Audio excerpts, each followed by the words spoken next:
Sometimes it's hard to make it through, so tripping up I often do.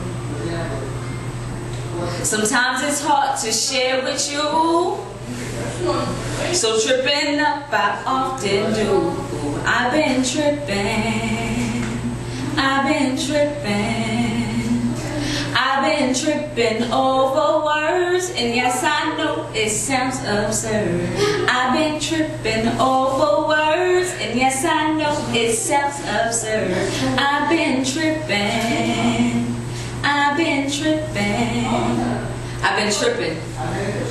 over words, causing me to stutter and yearn to expel the vocabulary skills that I've learned in school.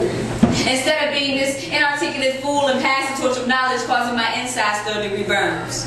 My world now blurs as it turns on its axis. I'm trying to be a life teacher, so I have to take life's equivalent to the praxis. A test no one passes with an A or B, forcing me to see that D space E in space at I must die. Going crazy, I fight life's equal and opposite reaction, but still perceived to have it all together by the masses. Like my path is divine and prosperity, I'm destined. I'm a college educated, alumni, graduated, straight-laced, locked up artist named Love, an enigma in itself without the description above, because I often hate myself. Y'all, I've been tripping. And I know it sounds absurd, but even when I look downward, escape inward, and attempt to be centered, I am at a loss for words. See, no writing has occurred in months, and I've lost my balance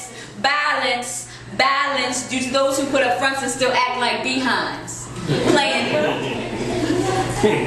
tricks with my mind, stealing my thoughts for a time, leaving my vocal cords severed, causing me to incoherently stutter, lessening in corners my mouth quietly mutters, but my speech slurs. And instead of being able to speak, my knees get weak and my brain locks down, the click-click sound escaping to eerily aware crowds. Unable to speak, I bow, embarrassed to my reserved back seats, carrying to my own defeats, stumbling to the beat of personal self-destruction. Unable to function, I went running, searching every corridor of my mind as if the British were coming, but I was already invaded. See, I allowed crimes to be perpetrated by my tongue, so I fell to my knees, head hung, unleashed the fire I had inside, and cried for my Savior to give me my gifts back, hoping He deemed me worthy of that. So once granted, feet firmly planted, I rose and brought love back to the people who named me. See, I've been blessed to live life as L-O-V-E, and with the help of divine intervention, I've regained proper use of my tongue. Got my groove back like Stella when she met Winston, giving God all the glory and humbly taking none, fulfilling His mission.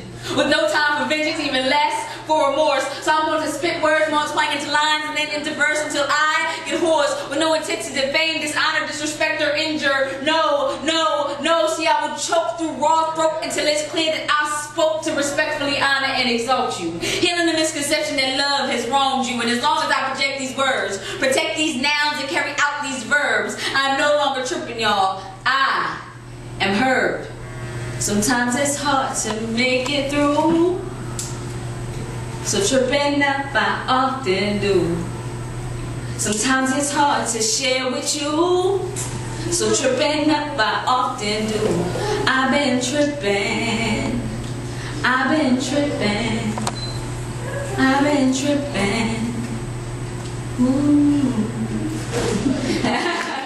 Fruitful and multiplying is about more than a woman's ability to obtain, hold down, and sustain life. This is about her generously planting seeds in minds, incubating them for 3 minutes of your time, and letting the mic go. Knowing God will help them grow, and every time you speak His truth, you will become fruitful, multiplying His word, amplifying what's read, walking in what you heard, all the while planting seeds along the way. You see, anybody can make a baby these days. But can you evoke a thought in your listeners that will have them leaning sideways because they want to become your fertile ground? They want to catch your every verb and noun and use your flow to cause each seed to grow, making the manure that is pumped inside your mind by the media useful. Can you stand in front of children and speak in a level underneath speech because they respond to other stimuli, like if your words and your heart meet and reflect what the other has projected? We need to make sure the minds and hearts of our children are protected, nurturing more than just the wombs of newborns who are expected, making the spoken word tradition once again respected because God gave it to us. And His power, He perfected. In Genesis 1:28, when He told Adam to be fruitful and multiply, His words weren't rejected. He spoke to nothing and the world was erected. If you speak of nothing, then the world is neglected, infected with brainwashed dummies. Well-preserved, mentally dead mummies who are so wrapped up in themselves, they're okay with never being able to speak words that produce life. Who are alright with never having to think twice because once was hard enough. About our children who are growing up, claiming to be tough, speaking violence into existence and having their own words called their bluff. Not realizing they just committed verbal suicide. We need to be fruitful and multiply in our inner cities because the powers that be are unleashing an educational genocide, causing our young people to become dead children walking. This is what we need to do. Keeps me warm, so once ready, I breathe heavy and stretch my arms. Shatter sound barriers when I yawn, my former existence gone. So I remix, reinvent, super chicken this. I wasn't meant to let my inner wings lay dormant, so I scratch the rhythm I'm rocking. I am turntablist turning, DJing, playing the new tune that I'm in, and I wasn't meant to be a little human, so I mastered these poems. And no need for jewelry, shining language be my adornment, and beautifully I wear it. The need for imagery apparent, so I form this chrysalis, cocoon-like, but I rise from it. As a butterfly not moth the light and flames I refrain from, even in the dead of the night I will take flight. These wings bloom from thoughts. I'm too agile to be caught, so keep your palms shut and you're watching your watch. For what? Time is infinite and it can't be clocked, so stop. And patience be all, so marvel as I sprawl, aerial, no longer at the feet of you, and I build the spirit true to the righteous few who know what reformation really do. And I renew, fly amidst the crew with the bird's eye view, flocking together in plain sight. Nature, powerful, inject, colorful, reveal, wonderful, but it's also woeful that to the powerless yet hopeful I appear as an insect.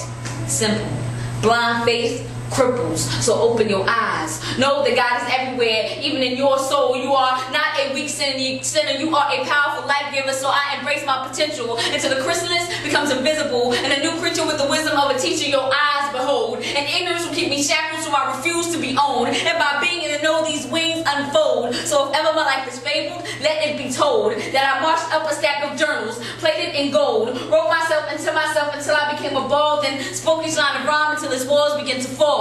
Stood upon the stage of life and said this message to you all. An artist must live a do beyond many human laws. Say or write the hardest things no one else ever saw. Speak in octaves your ears may never hear. Ever growing, always changing, placing courage before fear. And ignorance be our bliss. So I am no longer happy here. This is the day. Love the poet disappeared. The chrysalis. I'm spun into this. In time infinite. I'm reborn again, a new form I'm in. My second life begins. Knowledge flies, my friends. I will never walk.